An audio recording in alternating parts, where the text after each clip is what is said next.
Thank you and welcome to the show for today. The topic this morning is African American history at the 21st century. And we're fortunate to have with us to talk about the African American history experience, Dr. EKSanford from Tennessee State University. And of course, Dr. Sanford, you've been with us on many occasions, and you've given us such excellent information. And let me welcome you to the show this morning. And let's start off by having you to give us some information in reference to your background, your education, and your experiences. And then we'll get into some other aspects of African American history, the African American history experience at the 21st century as far as the African American History Month is concerned. Let's start with that. And I think, as you know, it did not start as African American History Month, but so let's do it from that perspective after we talk about your background, education, and your experience. Absolutely, and thank you so much again for having me here. I'm Dr. EKSanford, and as you said, I'm a professor of sociology at Tennessee State University. I started in reverse. I did a postdoc education at Penn State University and State College, Pennsylvania, in gerontology and evaluation research. Did my doctorate degree, very proud of, at Howard University in Washington, D.C. And there I also worked with the national headquarters of the American Red Cross, doing HIV/AIDS education research and evaluation unit there. Kind of interesting because right here in Nashville with Dr. Ed Sullivan, there's a first response center, and I work with Dr. Jackie Fleming on that project here, and that stemmed from that earlier work in Washington, D.C. I also worked with the National Organization of Black Law Enforcement Executives in Washington, D.C. That was an excellent experience. Did my undergraduate work at North Carolina Central University in Durham, North Carolina. As also, I was at the Institute for Social Research at the University of Michigan, and that was a wonderful educational experience.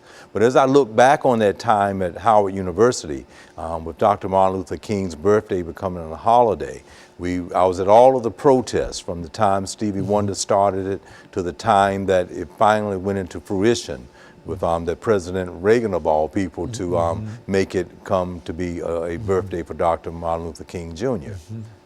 And so, excuse me, in a real sense, that was really an addition to the African American historical experience, as well as African American History Month or African American History Week. Let's look at some of the things that, when you think about the African American history experience or the concept of African American History Month, let's say something about that in the last couple of minutes that we have. Okay, and very good. We have to give credit to Dr. Carter G. Woodson. He was a noted scholar who was the second African American to graduate from Harvard University, received his first 2 degrees from the University of Chicago, but was born in Virginia, whose father was a slave. So he had the foresight and insight to know that there was a need to talk about and to put into record, into concrete within the system of America, that are the contributions that African Americans have made from slavery to freedom to the present. So Dr. Carter G. Woodson was the founder of what was called then African American History Week. And he put it on the time that he said it should be the second week in February because it was a unique birthday time of Frederick Douglass as well as Abraham Lincoln. So he thought that that would be a good time to celebrate it, since Abraham Lincoln, of course, supposed with the Emancipation Proclamation and Civil War 1861-1865, ended slavery and brought about those constitutions to abolish it. And Frederick Douglass, of course, was in the forefront of helping that decision to be made. So he found that that was a wonderful time to try to celebrate it.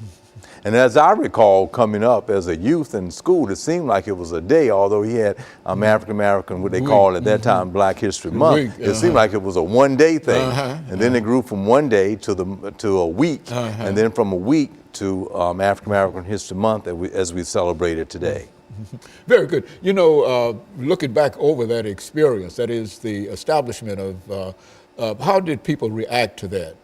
African Americans especially. Yeah, well, I think it was a time of celebration, a time of wanting to have that pride, but I think the problem was, and as Dr. Carter G. Woodson wrote in his book entitled The Miseducation of the Negro, he felt that not only did African Americans did not know about the history and contributions, that also the majority group didn't either.